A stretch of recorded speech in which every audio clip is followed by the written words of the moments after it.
Anies Baswedan dipanggil KPK. PDIP makin mantap gulirkan interpelasi Formula E.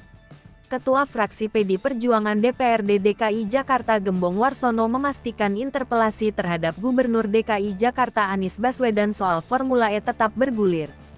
Bahkan, pemanggilan Anies ke Komisi Pemberantasan Korupsi KPK pada Rabu tanggal 7 September tahun 2022 lalu, membuat pihaknya kian gencar melanjutkan interpelasi.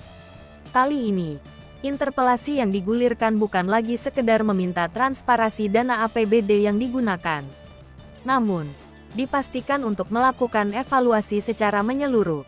Adapun terkait update interpelasi jilid 2 ini yakni masih menunggu penjadwalan interpelasi di Badan Musyawarah (BAMUS).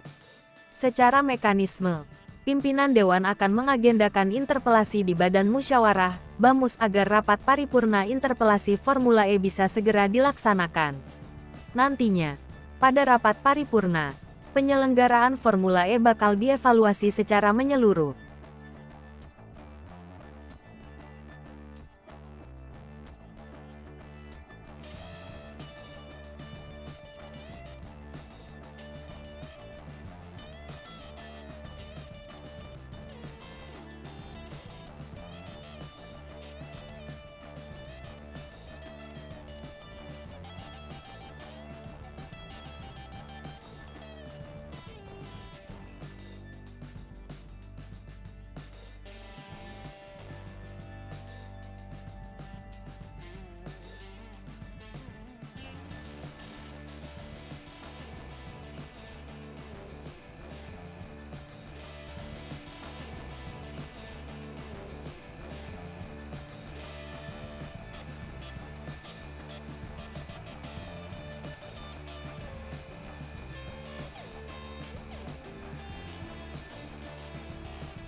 Hai pemirsa Sri Popo TV, jangan lupa komen, like, dan subscribe, serta tonton terus berita